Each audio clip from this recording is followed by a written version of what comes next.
আমরা আমাদের ন্যায্য হিস্যা চাই। এই স্লোগানটা মুখরিত করার দরকার। দলীয় সংকীর্ণতার বাইরে আমার মনে হয় সকল রাজনৈতিক দল, বিশেষজ্ঞ এবং পরিবেশ সবকিছুকে সমন্বয় করে এটা জাতীয় কমিটির মাধ্যমে একটি আন্দোলন গড়ে তোলা।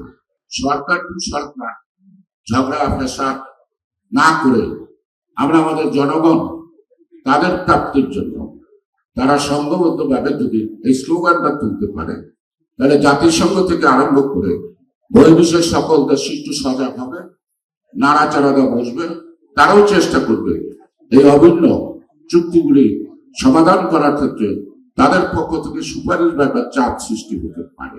বর্তমান আমাদের যে অবস্থা পানি এবং এই অঞ্চলের মধ্যে সর্বনিম্ন নিচু জায়গা হলো বাংলাদেশ, এটা দ্বীপের মতো। সে কারণ দেখবেন উত্তর দিকটা যত উঁচু, বাংলাদেশের দক্ষিণ প্রান্তটা সত নিচু। আজকে সরকার যে প্রাইভেট করছে খাল খনন, আজকেও প্রধানমন্ত্রী 3টি জায়গায় খাল খনন করছে।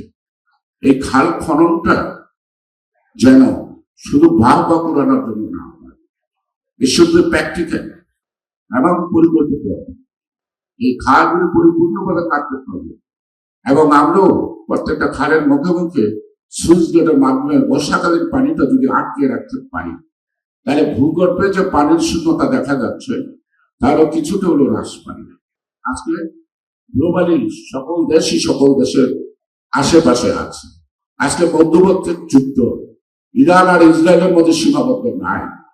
এটা যদি গতিপথ থামা আছে, যদি থেমে যায় ভালো, তা নাহলে এটা সারা বিশ্বকে গ্রাস করবে। সেই কারণে আজকে আমরা ফ্যাসিবাদকে তাড়িয়েছি, আমরা ভাবছি খুব ভাবে আছি না। ফ্যাসিবাদের কয়েকটি লোক তাড়ানো হয়েছে, ফ্যাসিবাদের চরিত্র কিন্তু বিরাজমান আড়ালে আবগালে।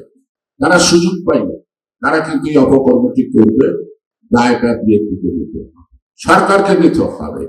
সেই কারণেই আমি বাংলাদেশের একজন নাগরিক হিসেবে বলবো, আমার দেশের প্রত্যেকটি নাগরিকের যে অধিকারগুলি আছে সেটা আন্তর্জাতিক হোক, দেশীয় হোক, সেই অধিকার প্রতিষ্ঠা করার ক্ষেত্রে আমাদেরকে সংঘবদ্ধভাবে জাতিকে ঐক্যবদ্ধ করতে হবে।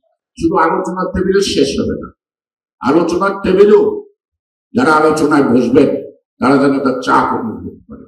চাপ অনুভব করলেই একটা যৌক্তিক সিদ্ধান্তে আসাটা সম্ভব হবে।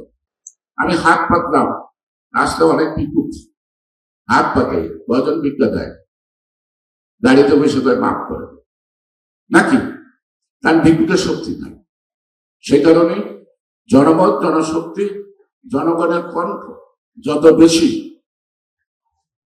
আকাশ মুখী হবে, আকাশ চুম্বী হবে, ততই প্রতিপক্ষের সাথে যে কোনো কঠিন সমস্যা সহজ করে সমাধান করা সম্ভব হবে। যদি একা একা সরকার, একা একা কয়েকটা ব্যক্তিগত সম্পর্ক দিয়ে এইরকম বৃহত্তম সমস্যার সমাধান করা সম্ভব না। কারণ আমার মনে হয় বিষয়টা দীর্ঘমেয়াদী পরিকল্পনা। যাদের সাথে আমরা ঝগড়া করতে চাই না, যাদের বন্ধুত্ব আমরা আশা করি, কিন্তু তারা কি আশা করে সেটা কিন্তু ভাবনার বিষয়। সেই জন্যই আজকে সেখানে যে খুশি হচ্ছে আমাদের তো কোনো বলার নাই, কিন্তু ওখানে মানবতার বিরুদ্ধে যে কাজগুলি হচ্ছে এবং আগামী ঈদকে কেন্দ্র করে যে ঘটনা ঘটার সম্ভাবনা আশঙ্কা করছে, তা যদি ঘটে তাহলে পরিবেশের বিপর্যয়, সাম্প্রদায়িক বিপর্যয় এবং পানির সকল অভাব মিলে বাংলাদেশকে এক অনিশ্চিত পথে ঠেলে দেবে। সেই কারণে সরকার, রাজনৈতিক দল সকলে মিলে, বিশেষজ্ঞ যারা যেভাবে আছেন, আমাদের এই আন্দোলনটা গড়ে তুলতে হবে। এর থেকে আমরা মুক্তি চাই, আমরা সাম্প্রদায়িকতা থেকে মুক্তি চাই, আমরা পরিবেশের হাত থেকে রক্ষা পেতে চাই, আমরা পানির ন্যায্য হিস্যা চাই।